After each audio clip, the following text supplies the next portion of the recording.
안녕하세요. 저는 현재 여성 청소년과 여경으로 근무 중인 여자입니다. 여러 가지 사건 사고들로 인해 머리 부여잡고 하루하루를 버티면서 일하고 있는 요즘인데요. 도난과 같은 가벼운 사건들부터 살인 같은 무거운 사건들까지 한두 건이 아니라서 정말 머리가 아픕니다. 가뜩이나 저와 아무 상관도 없는 타인으로 인해 하루도 조용할 날 없는 시끄러운 세상에서 제 문제까지 겹치게 되니 한동안은 정말 제정신이 아니었던 것 같아요. 제게도 조용할 틈 없는 이 세상만큼이나 복잡하게 얽힌 가정사가 있어요. 예전엔 학교 다닐 땐 친구들한테 제 가정사를 말하면 저는 아무렇지도 않았는데 제 얘기를 들은 친구들은 저를 불쌍한 눈으로 봐서 그 뒤로는 말을 잘 안 하게 되더라고요. 하지만 요즘은 제 가정사를 말해도 불쌍한 눈으로 보지 않는 거예요. 오히려 어머니가 두 분이나 계셔서 좋겠다는 말을 자주 들었죠. 지금부터 여러분들께도 왜 저희 어머니가 두 분이 되었는지 그 사연을 차근차근 들려드리려고 해요. 저는 다른 친구들과 다른 삶을 살아오면서 친부모님에 대한 기억이 단 하나도 없었고 가족이라는 기억 자체가 중학생 때부터 만들어지기 시작했어요. 예상하신 분들도 있겠지만 저는 기억조차 없던 아주 어릴 때부터 보육원에서 살았었어요. 부모님이 버린 건지 돌아가신 건지 모른 채 보육원에 있던 언니 오빠들과 함께 살아왔어요. 그러다 언니 오빠들도 하나씩 입양을 가거나 성인이 되어 독립을 하면서 제가 맏언니가 될 때까지 있었죠. 저는 좋은 양부모님을 만나 입양을 가는 언니 오빠들을 많이 부러워했어요. 사실 저도 8살 땐가 9살 때쯤 다른 집에 입양을 한번 갈 뻔했었다가 양부모님이 저를 데리고 가기도 전에 파양을 당하는 바람에 다시 무산된 적이 있었어요. 불임인 줄 알고 저를 입양하려고 했는데 뱃속에 아이가 있었다고 하더라고요. 어린 나이였지만 이번 생은 부모가 없는 생이구나 라고 생각하면서 일찍부터 체념을 했던 것 같아요. 그렇게 파양당하고 며칠 뒤 한 아주머니께서 저희 보육원에 봉사를 오신 거예요. 책과 연필 같은 학용품들을 나눠주셨고 가끔 시간 나실 때 저희 보육원 청소도 해주시던 분이셨어요. 저는 낯가림이 심한 성격이라 또래 아이들이든 어른이든 구분할 것 없이 먼저 못 다가갔었어요. 친해지면 활발해지지만 사람을 못 믿어서 친해지는 데까지 시간이 꽤나 많이 걸리는 편이에요. 처음 그 아주머니를 봤을 때도 구석에 박혀서 눈치만 보고 있었죠. 아주머니는 제게 다가와 계속해서 말 걸어주시는데 이상하게 그 아주머니와 있으면 하나도 안 어색하고 심지어 편하다라는 생각까지 들 정도로 친근하신 분이셨어요. 매주 봉사를 오시면서 가끔 저만 따로 조용히 부르시더니 자신의 품에 숨겨둔 맛있는 걸 주시곤 했어요.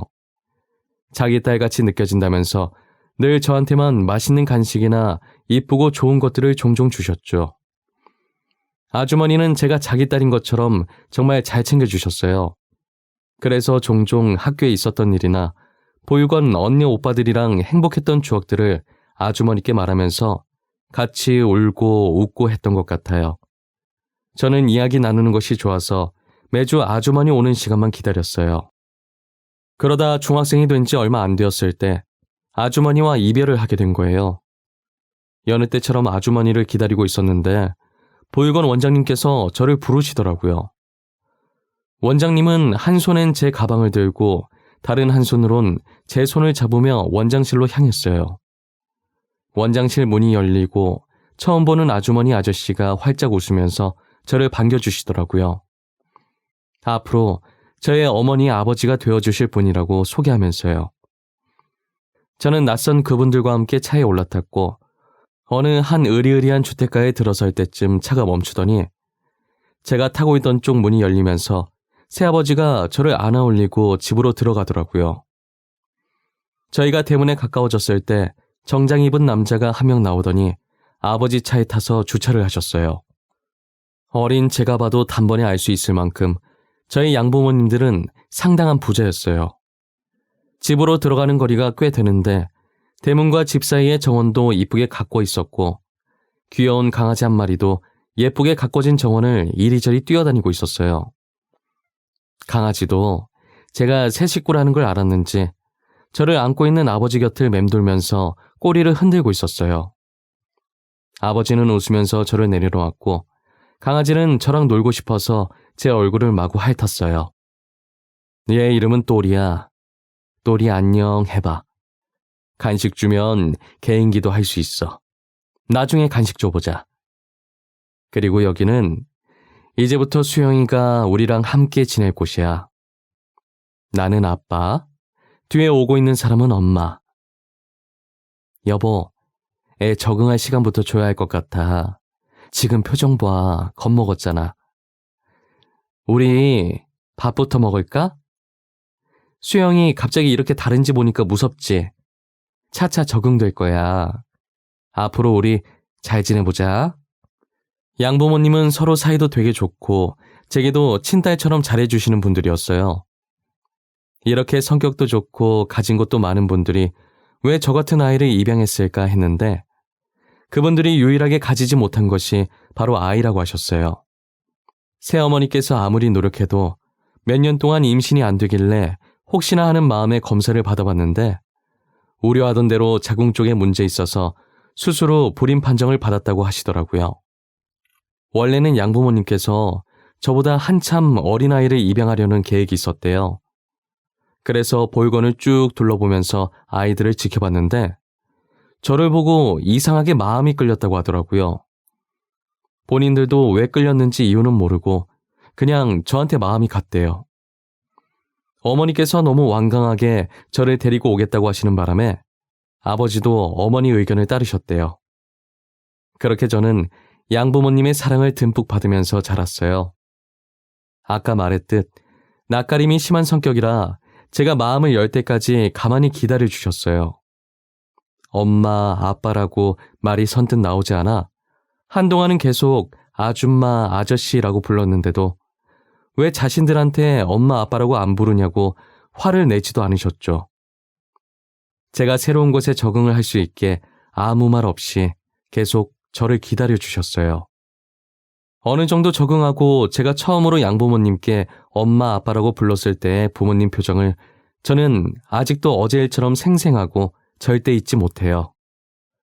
두 분 다 분명 웃고 있는데 눈에는 눈물이 그렁그렁 맺혀 있었어요. 믿기지 않는다는 듯 계속 보다가 고맙다면서 저를 꼭 안아주셨죠. 엄마, 아빠, 늦었지만 저를 입양해 주셔서 감사해요. 이 말 언제가 되든 꼭 해드리고 싶었어요. 엄마, 아빠 덕분에 요즘 제가 너무 행복한 하루를 보내는 것 같아요. 정말 감사해요. 여보, 지금 수영이가 우리 보고 엄마, 아빠라고 한 거지? 나 믿기지가 않아. 이거 꿈은 아니지? 수영아, 다시 한 번만 불러주겠니? 엄마, 아빠라고 말이야. 민망하게 뭐하러 그런 걸 시켜. 이제 앞으로 계속 엄마, 아빠라고 부를 텐데. 진짜 가만 보면 당신이랑 나랑 성격이 너무 바뀌었어. 당신 성격 너무 감성적이야. 솔직히 당신도 좋잖아. 언제쯤 엄마, 아빠라고 불러줄까 하면서 매일 손꼽아 기다려놓고 센 척은. 이제 수영이한테 아빠라는 소리 들었으니 나 이제 여한이 없어. 벌써 죽게? 젊은 나이에 안타깝네. 나는 수영이랑 행복하게 오래오래 살 건데. 부모님께서 울랑말랑한 표정을 지으실 땐 어떤 반응을 보여야 할지 몰라서 우물쭈물거렸는데 이렇게 금세 평소처럼 돌아가 장난치는 모습을 보니 웃기고 귀여워서 몰래 피식하고 있었어요. 저희 부모님은 늘 고등학생처럼 이런 식으로 유치하게 투닥거리면서 재미나게 사셨어요. 매번 어머니께 일방적으로 당하는 건 마음 여린 아버지지만요. 저희 부모님은 제 말이라면 꿈뻑 넘어가시는 분들이세요. 간혹 혼자서 뭐가 먹고 싶다고 조용히 중얼거리면 둘 중 한 분이 벌떡 일어나서 사오곤 하셨죠. 제가 괜찮다고 말리기도 전에 겉옷을 입고 나가버리실 정도로 제 일이라면 누구보다 빠르게 나서세요. 아무래도 부모님께서 돈이 많으시니 제가 하고 싶다는 게 있다면 무조건 다 해주셨어요. 처음 가져본 부모님의 처음 받아보는 지원이다 보니 하고 싶은 것들이 많더라고요. 발레가 하고 싶다고 하면 발레학원에 등록해주고 요리하고 싶다고 하면 요리학원에 등록해주고 제가 며칠 만에 질려서 안 가겠다고 해도 쓴소리 하지 않으시고 이것저것 다 해보라고 하셨어요. 한 번에 적성 찾는 사람 잘 없다고 원래 적성은 하고 싶었던 것들 다 해본 뒤에 찾는 거라고 하시면서요. 빈말로 연예인 되고 싶다고 하면 소속사 리스트 쫙 뽑아서 오디션 스케줄까지 다 알아보실 정도였어요. 하고 싶은 걸 하고 살아야 나중에 후회가 없는 법이라며 제게 아낌없이 지원해 주셨죠. 꿈을 찾아 이리저리 옮겨다니며 여러 가지 경험을 해왔던 저는 최종적인 꿈으로 어머니가 멋있다고 했던 경찰로 결정하게 되었어요. 제가 다행히 공부를 잘했어서 무리 없이 명문대에 갈 수 있었고 졸업 후 1년 반 만에 경찰 시험까지 합격해서 정식으로 경찰 생활을 하기 시작했어요. 제가 아무래도 여자이다 보니 경찰 공부를 하면서 자연스럽게 여성 관련 범죄에 관심이 많아졌어요. 그래서 고민도 없이 여성 청소년과로 지원하게 되었고 저희 과에서 일어난 사건들은 제 일처럼 생각하며 열심히 범인을 잡으려고 노력했어요. 피해자분들이 얼른 편히 발 뻗고 주무실 수 있게 제가 야근을 하기 일쑤였죠. 평소처럼 야근하고 선배가 부탁했던 자료들 선배 자리에 두면서 수사 일지가 올려져 있길래 살짝 봤는데 남편에게 맞아서 신고 들어온 건수가 생각했던 것보다 많더라고요. 피해자가 제출한 증거 사진들을 보고 있으면 같은 여자로서 너무 화가 났어요. 저는 아예 자리를 잡고 계속해서 수사 일지를 넘겨보고 있었어요.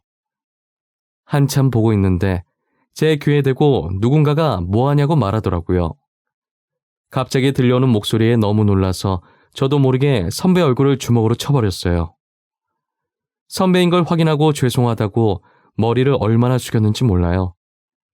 선배는 괜찮다고 놀래킨 건 자기라고 맞아도 싸다고 웃어주셨어요. 선배들 다 집에 간 줄 알았는데 자리 주인이었던 선배가 아직 퇴근 안 하고 남아있었던 거예요. 제가 열심히 하는 걸 알아서 그런지 수사 일지 가지고 가서 제 자리에서 보라고 하시더라고요.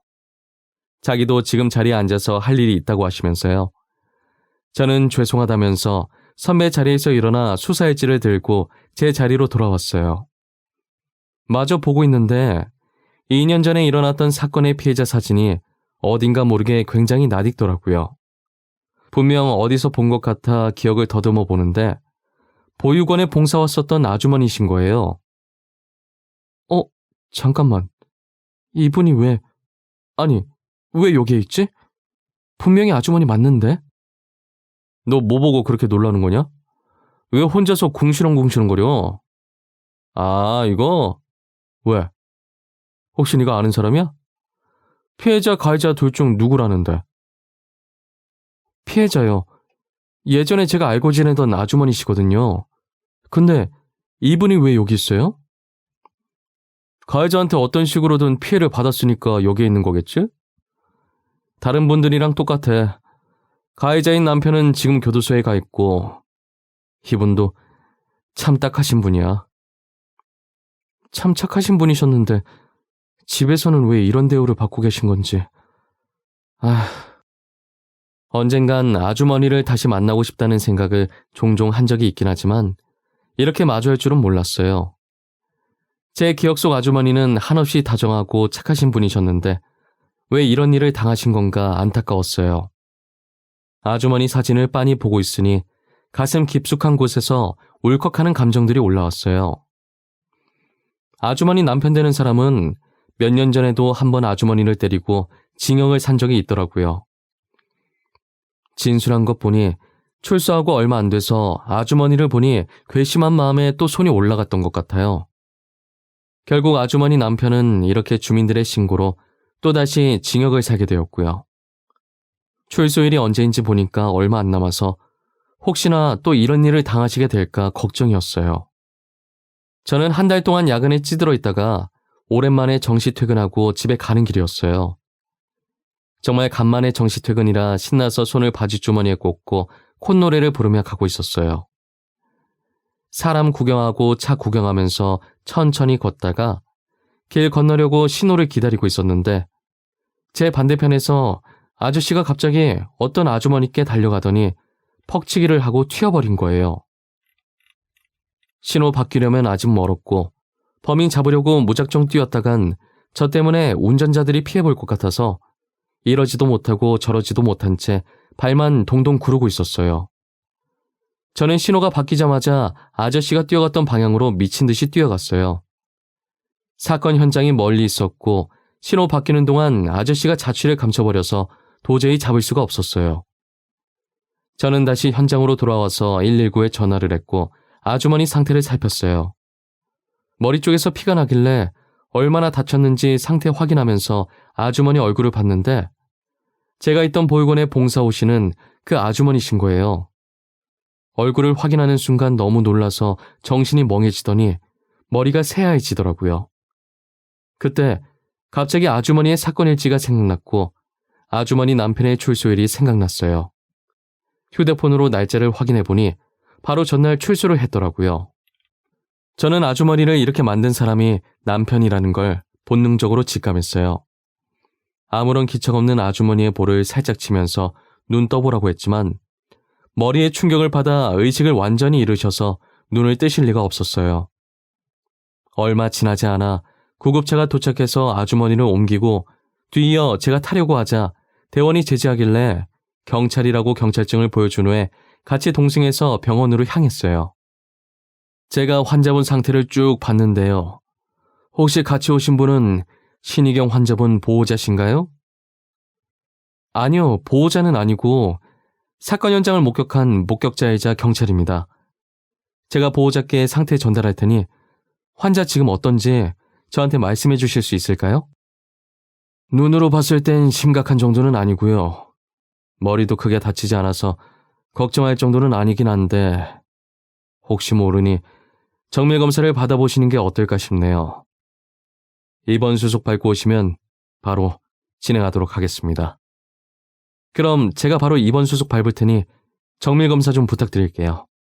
감사합니다. 의사가 겉눈으로 봤을 땐 심하게 다친 것 같진 않아 보인다며 혹시 모르니 정밀검사를 하자고 하더라고요. 일단 알겠다고 하고 입원 수속을 하려고 아주머니 겉옷주머니에 있던 지갑을 들고 와서 데스크로 갔어요. 저는 지갑에서 아주머니의 주민등록증을 꺼내서 간호사분께 드렸어요. 그런데 주민등록증을 꺼냄과 동시에 낡은 사진 한 장이 같이 떨어지더라고요. 뒷면이 위로 가게 떨어져 있었는데 삐뚤빼뚤한 글자가 한 줄 적혀 있었어요. 주워서 보니 사랑하는 딸과 처음으로 찍은 사진이라고 적혀 있더라고요. 저는 다시 지갑에 넣어드리려고 아무 생각 없이 사진을 앞면으로 돌렸어요. 주민등록증에 있던 자리에 그대로 다시 넣고 있는데 사진 속에 있는 아이의 얼굴이 눈에 들어오더라고요. 아이의 얼굴을 보고 지갑을 떨어뜨리면서 저도 모르게 짧게 소리를 지르고 양손으로 입을 막았어요. 제 목소리에 놀란 주변 사람들은 다 저를 쳐다봤고 저는 눈치를 보면서 다시 지갑을 주워들었어요. 떨리는 손으로 사진을 다시 봤는데 눈 비비고 다시 봐도 사진 속에 웃고 있는 아이는 저더라고요. 아주머니와 친해지고 나서 둘이서 산책하면서 보육원 근처에 핀 벚꽃을 구경하다가 자신과 사진 한 장만 같이 찍어줄 수 있냐고 하길래 흔쾌히 알겠다고 하고 찍어줬던 사진이거든요.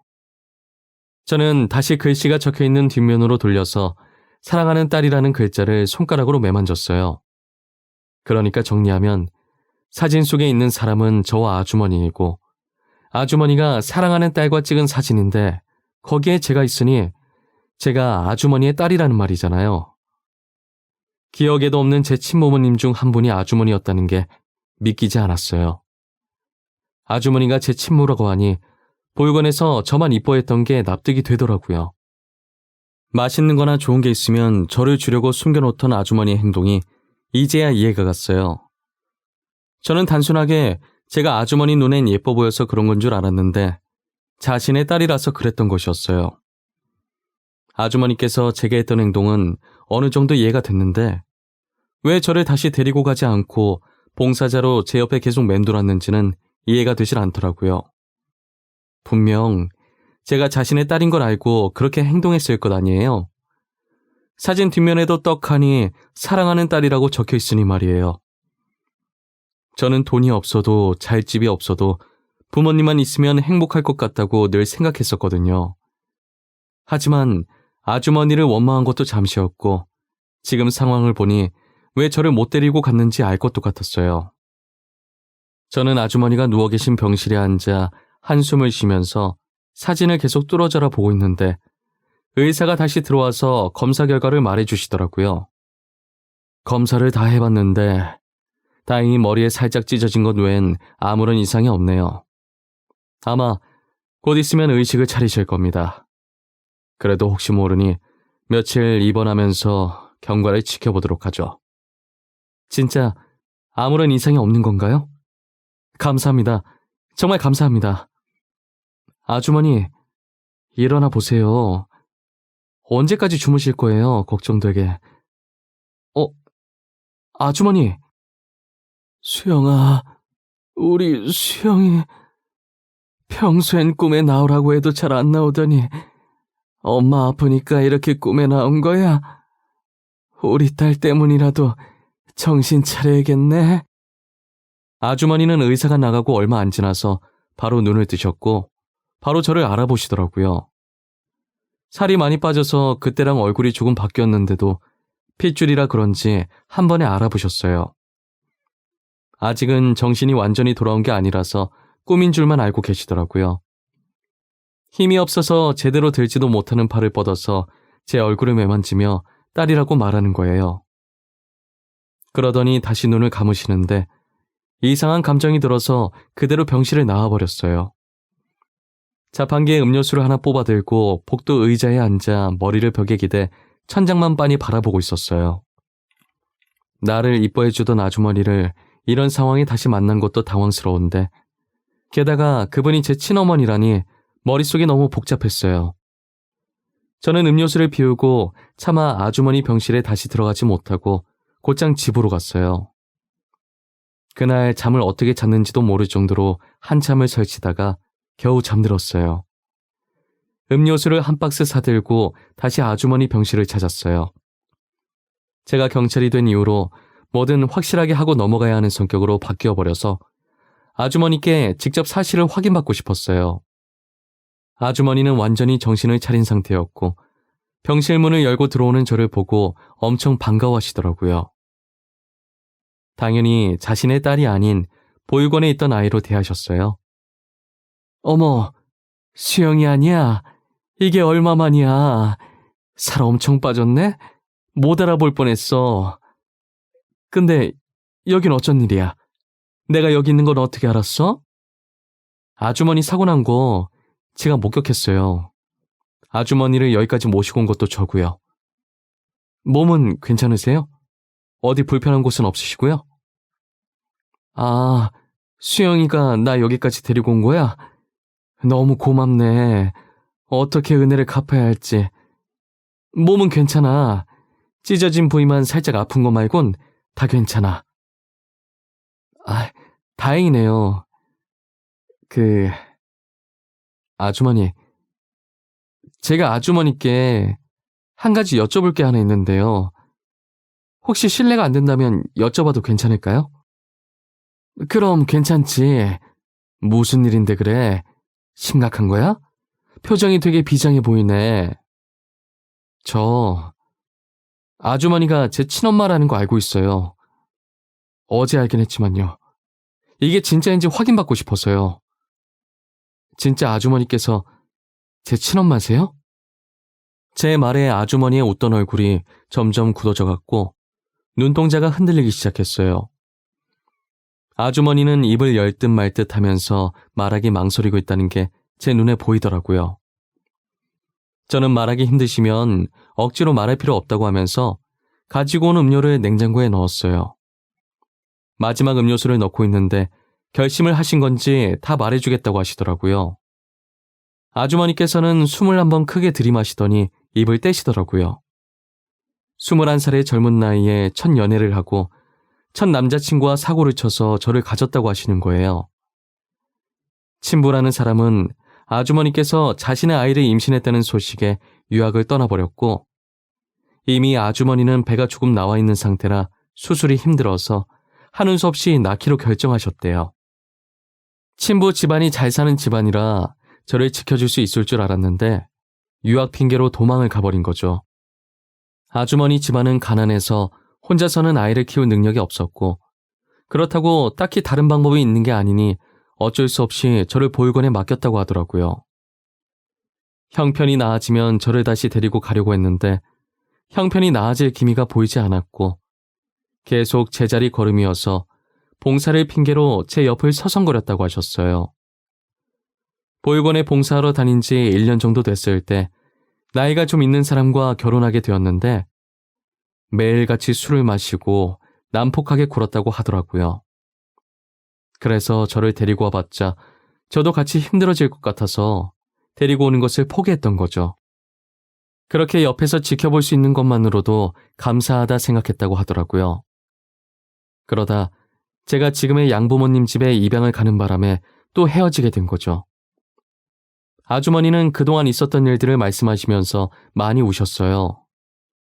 저는 아주머니께 모든 사실을 듣고 나면 그래도 속이 좀 풀릴 줄 알았는데 더 복잡해졌죠. 현재 저는 이미 낳아주시진 않았지만 키워주신 부모님이 계시니 당장 어떻게 할 수 있는 것도 없고 아주머니를 달래는 것밖에 할 수 있는 게 없었어요. 아주머니가 울다 지쳐 주무시는 걸 확인하고 병실을 빠져나왔어요. 혼자서 감당할 수 없을 것 같아 양부모님께 말씀드려야겠다고 판단했어요. 저는 아주머니를 만난 것과 아주머니께 들었던 이야기들을 전부 양부모님께 말씀드렸죠. 수영아, 네가 결정하기 힘들어서 우리한테 왔을 거 알아. 낳아준 어머니도 키워준 부모님도 둘 다 너무 소중하겠지. 우린 너에게 누구 하나 선택하라고 강요하지 않을 거야. 어찌됐건 둘 다 너의 부모님이 아니니 너가 선택하지 못한다고 해도 전혀 상관없어. 우리 세 명을 모두 너의 부모님이라고 생각하면 되는 거야. 복잡하게 생각할 것 없어. 너가 친어머니께 가겠다고 해도 말리지 않을 것이고 너가 만약 친어머니를 따라간다고 한들 우리가 너의 부모님인 것도 변함없어.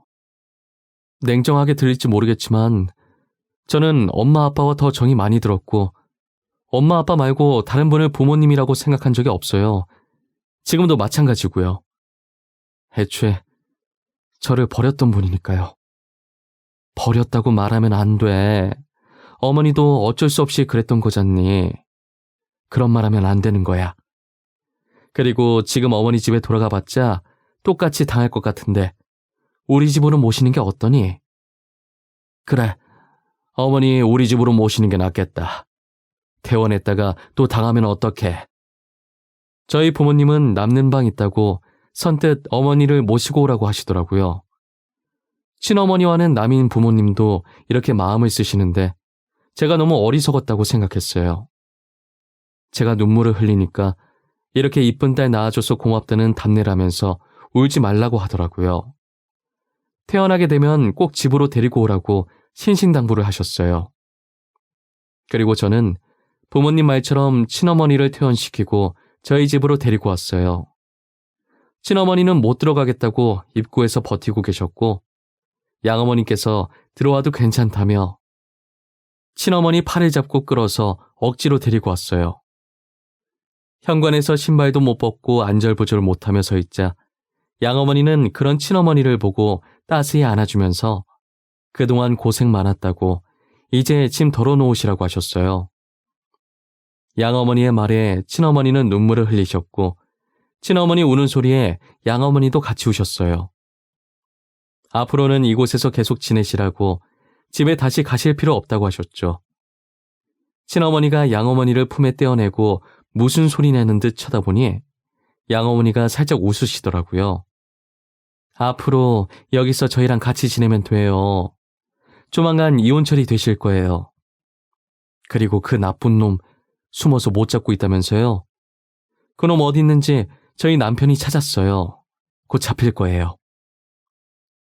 아니 어떻게... 너무 감사해서 어떡해요. 이 은혜를 어떻게 갚아야 할지. 이미 충분히 갚으셨어요. 저희 이쁜 딸 낳아주신 것만으로도 너무 감사하죠.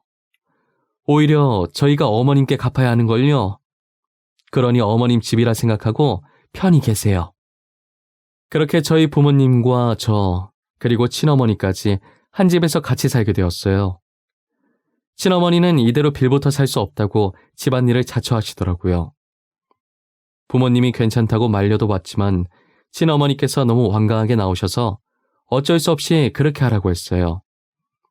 그렇게라도 해야 마음이 편하시겠다면 말리지 않겠다고 하시면서요. 그래도 친어머니 몰래 어머니께서 집안일 몰래 해주시고 계세요. 친어머니 그렇게 만든 나쁜 놈도 잡아서 이혼시키고 교도소에 넣었고요. 아마 저희 부모님이 없었다면 친어머니는 여전히 나쁜 놈한테 다 하고 있었을 거예요. 저도 그놈 찾아다니느라 똥줄 빠졌을 거고요. 이제 정말 모든 것이 끝난 것 같아요. 저희는 지금 4명이서 한 가족처럼 잘 지내고 있어요. 부모님도 친어머니도 제게 정말 잘해주시죠. 어머니가 2명이 계시니 얼마나 든든한지 몰라요. 예전엔 부모님 없다고 불쌍하게 봤던 친구들도 이제 부모님이 3명이라고 부러워하죠. 좋은 게 좋은 거라고 뭐든 좋은 쪽으로 생각하려고 해요. 어차피 부모님들도 서로 잘 지내고 하니까요. 저의 긴 이야기는 여기서 끝을 내보려고 합니다. 만날 사람은 언젠간 만난다고 저는 친어머니를 이렇게 만나게 됐네요. 여러분들도 잃어버렸던 인연이 있으시다면 언젠간 저처럼 다시 만나게 될 날이 올 거예요. 그날까지 늘 희망을 잃지 않고 건강하게 지내셨으면 좋겠습니다.